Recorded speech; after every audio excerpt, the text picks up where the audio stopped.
दरम्यान मराठा समाजाच्या मोर्चाची सरकारनं गंभीर दखल घ्यावी आणि मी या मोर्चात छत्रपती नाही तर मराठा म्हणून सहभागी होणार असं सांगतायत खासदार छत्रपती संभाजीराजे।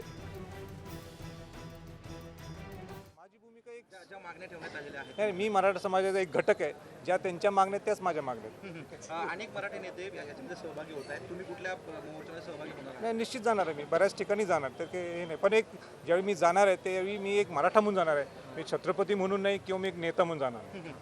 मूक मोर्चे होत आहेत, गर्दी अफलातून आहे, त्यामुळं राज्य सरकारवर एक नैतिक दबाव तयार होतोय। मात्र मुख्यमंत्री अजून चर्चेची फारशी तयारी दर्शवली आहे, तुमचं काही नाही, आजच काहीतरी मुख्यमंत्र्यांचं काहीतरी स्टेटमेंट सकाळी आलेलं आहे, पण मला असं वाटतं की हे काय ह्या 2 वर्षात घडलं नाही, हे अनेक वर्षापासून अन्याय जो मराठा समाजावर झाला त्याचा उद्रेक झाल्यामुळे हे परखडपणाने लोक बाहेर पडलेले आहेत, आणि ज्यावेळी लोक बाहेर पडलेले त्याचा निश्चितपणाने त्यांच्या आवाजात जो आवाज त्यांनी लोकांच्या समोर आपल्या जनतेसमोर आणलेला आहे किंवा शासनासमोर आणलेलं आहे, शासनाने त्याची कारवाई लवकर करावीच लागणार। ॲट्रॉसिटीमध्ये बदल करावेत अशी मागणी तुमची आहे?